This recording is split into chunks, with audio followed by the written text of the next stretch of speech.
ये नहीं कि ब्रह्मा कुमारियों ने जो बताया कि हमें उसको मानना है, नहीं, हम आपको मत नहीं देंगे, क्योंकि ऑलरेडी आपके पास बहुत मतें हैं, ऑलरेडी आप बहुत कंफ्यूज स्टेज में हैं। हम और ज़्यादा कंफ्यूज करना नहीं चाहते, परंतु आज हम आपको एक कसौटी देते हैं। जैसे एक झवेरी होता है, उसके पास कसौटी होती है, जिस कसौटी पर वो कस कर देखता है सोना कितना कैरेट का है। इसी तरह हम आज आपको एक कसौटी देते हैं, जिस पर आप अपनी मत को कस कर देखो, सत्य है, नहीं तो सत्य को प्राप्त करो। तो ये कसौटी है 5 बातें।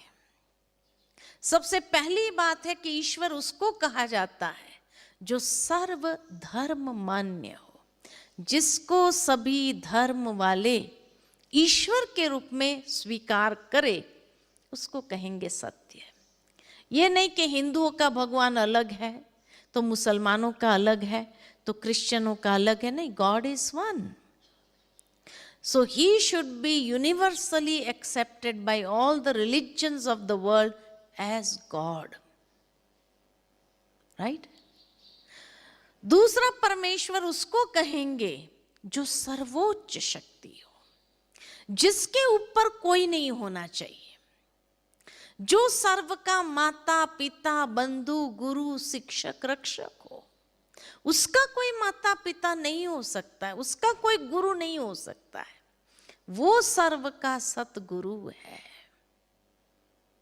Supreme authority.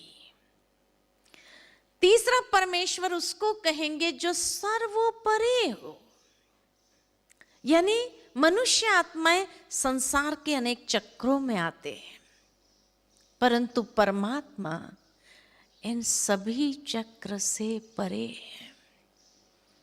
कौन से चक्र में आते मनुष्य? जन्म और मृत्यु का चक्र। जिसने जन्म लिया उसको देह है, तो देह और देह के संबंधों का चक्र। देह है तो कर्म किया, तो कर्म और कर्म का फल का चक्र। या तो वो कर्म पाप कर्म होगा, पुण्य कर्म होगा, तो पाप और पुण्य का चक्र, और पाप और पुण्य के फल स्वरूप या सुख मिला या दुख मिला, तो सुख दुख का चक्र। तो इन चक्रों में हम आते हैं। परमात्मा इन चक्र से ऊपर है, परे है। चौथा, परमेश्वर उसको कहेंगे जो पर होते हुए भी सर्वज्ञ है, ज्ञाता है, जिसके पास संसार के आदि मध्य अंत का ज्ञान है, तीनों कालों का। इसीलिए उसको कहते त्रिकालदर्शी।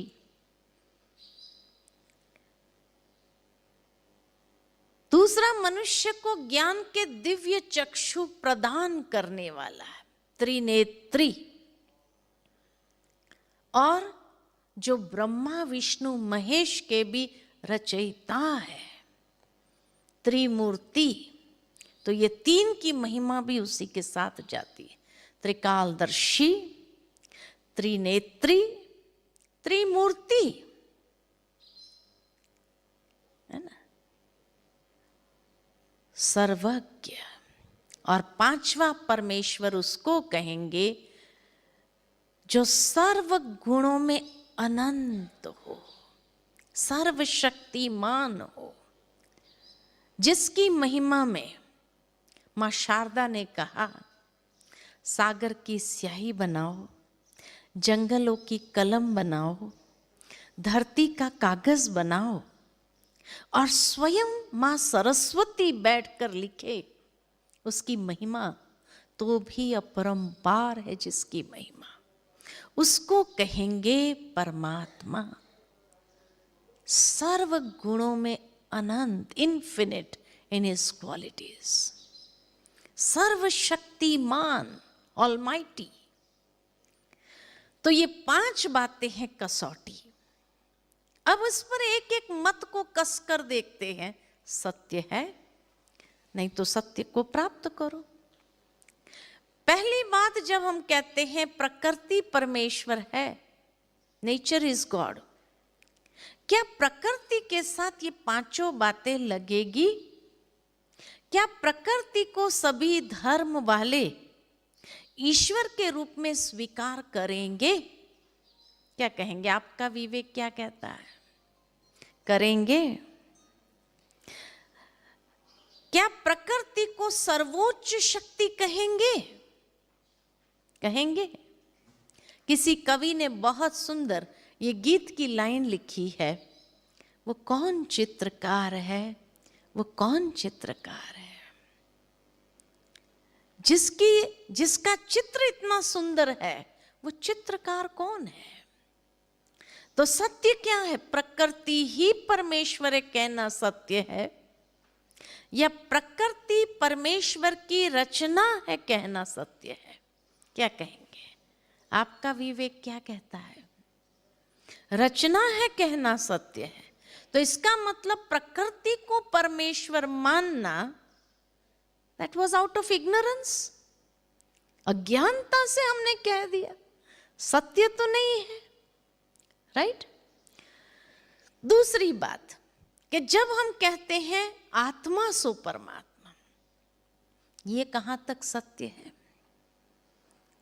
अहम ब्रह्मास्मि कई लोग कह देते हैं, ये कहां तक सत्य है? अगर आत्मा ही परमात्मा है तो फिर मंदिरों में जाकर हमने ये क्यों गाया, तुम मात पिता हम बालक तेरे? अब सत्य क्या है? हम ही परमात्मा है या हम उस परमात्मा की संतान है? क्या कहेंगे? संतान है कहना ठीक है। अगर हम संतान है तो आत्मा सो परमात्मा कहना अज्ञान है, it was out of ignorance again, जो हमने कह दिया। कई बार कई लोग क्या सोचते हैं कि नहीं, जीवन में अगर हम पुरुषार्थ करेंगे तो हम परमात्मा बन जाएंगे। परमात्मा कोई बनने की चीज नहीं है, कोई डिग्री नहीं है, या पोस्ट पोजीशन नहीं है जो मैं अपनी मेहनत से उसको प्राप्त कर लूं। इस संसार में मनुष्य कोई भी डिग्री, पोस्ट पोजीशन अपनी मेहनत से प्राप्त कर सकता है, लेकिन कोई भी इंसान खुद का बाप बन सकता है? बन सकता है?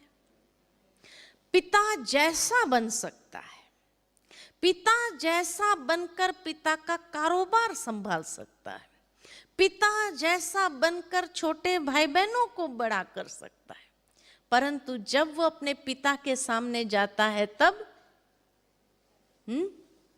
बच्चा ही रहेगा। ये नहीं कि ही कैन आउटरूल हिज फादर, नहीं, वो बच्चा ही है। ठीक इसी तरह हम भी परमात्मा जैसा बन सकते हैं, लेकिन हम परमात्मा नहीं बन सकते। ये कोई डिग्री नहीं है या पोस्ट पोजीशन नहीं है जो हम प्राप्त कर लें। आज इसीलिए मनुष्य जैसा कर्म करता है वैसा टाइटल मिलता है। किसी ने पुण्य कर्म किया तो कहेंगे ये पुण्यात्मा है, किसी ने महान कर्म किया तो कहेंगे ये महात्मा है, किसी ने धर्म का काम किया तो कहेंगे ये धर्मात्मा है, किसी ने दिव्य कर्म किया तो कहेंगे ये देवात्मा है। देवात्मा अनेक है, महात्मा अनेक है, धर्मात्मा अनेक है, पुण्यात्मा अनेक है, पापात्मा अनेक है, लेकिन परमात्मा एक है। ग्रामर में परमात्माएं ये शब्द नहीं आता है। God is one. इंग्लिश में भी इसीलिए कहते gods and goddesses are many but God is one. और गॉड्स एंड गॉडेसेस जब लिखते तो स्मॉल जी लिखते हैं, उसके लिए कैपिटल जी कभी नहीं आएगा। But God is one. और ये सब भी आत्माएं हैं, परमात्मा कोई नहीं। पुण्य आत्मा, पुण्य परमात्मा नहीं कहा। महान आत्मा, महान परमात्मा भी नहीं कहते। धर्म आत्मा, धर्म परमात्मा भी नहीं कहते। देव आत्मा, देव परमात्मा भी नहीं कहा। और भारत में देव आत्माएं भी कितने दिखाते हैं? 33 करोड़। 33 करोड़ देवी देवताएं, सब देव आत्माएं, एक भी परमात्मा नहीं है। परमात्मा एक है। कई बार कई लोग क्या सोचते हैं, जैसे सागर से बुदबुदा निकला और सागर में समा गया, ऐसे एक बड़ा परमात्मा है और उसके टुकड़े होकर, अंश होकर के हम इस संसार में आए आत्माओं के रूप में, और अंत में जाकर उसी में लीन हो जाना है, परमात्मा बन जाना है। अब ये कहां तक सत्य है? सागर से बुदबुदा निकला और सागर में समा गया, ये संभव है क्योंकि वो मैटर है। मैटर में समा सकता है, लेकिन आत्मा या परमात्मा मैटर नहीं है। इसलिए ये कंपैरिजन गलत हो जाती है। सागर में से जब बुदबुदा निकला और सागर में समा गया तो बुदबुदे का अस्तित्व समाप्त हो गया। बुदबुदा नहीं रहा, वो सागर बन गया। लेकिन आत्मा के लिए श्रीमद् भगवद गीता के दूसरे अध्याय में यही कहा गया है कि आत्मा अजर अमर अविनाशी शक्ति है।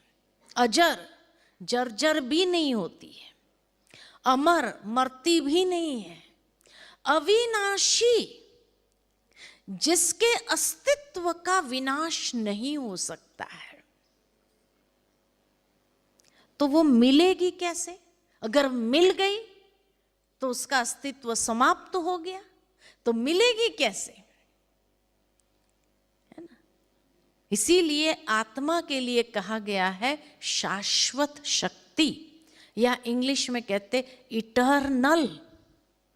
इटर्नल माना जिसका अस्तित्व सदा के लिए है। तो वो मिलेगी कैसे? इसलिए ये कंपैरिजन ही नहीं हो सकती है, क्योंकि आत्मा एक शक्ति है और बुदबुदा मैटर है, या सागर मैटर है। कई बार कई लोग कहते हैं कि जैसे पुत्र पिता का अंश है, ऐसे आत्मा भी परमात्मा का अंश है। पुत्र पिता का अंश हो सकता है, ये चमड़ी, ये मैटर, ये शरीर जो 5 तत्वों से बना है, ये तत्व है। इसलिए पुत्र पिता का अंश हो सकता है, स्वाभाविक है। लेकिन आत्मा और परमात्मा दोनों इटर्नल एंटिटी है, शाश्वत शक्ति है, इनडिविजिबल, इंडिस्ट्रक्टिबल, इनविजिबल सोल। ना तलवार उसको काट सकती है, न पानी उसको भिगो सकती, न अग्नि उसको जला सकती है, न हवा उसको सुखा सकती है। गीता के अंदर यही भगवान ने कहा। तो आत्मा एक चैतन्य दिव्य शक्ति है, इसीलिए वो परमात्मा में मिल नहीं सकती है। क्लियर हो गई बात? क्लियर हो गई? Watch Peace of Mind channel videos on YouTube. Subscribe us on youtube.com/tvpeaceofmind. Just a click for a peaceful life.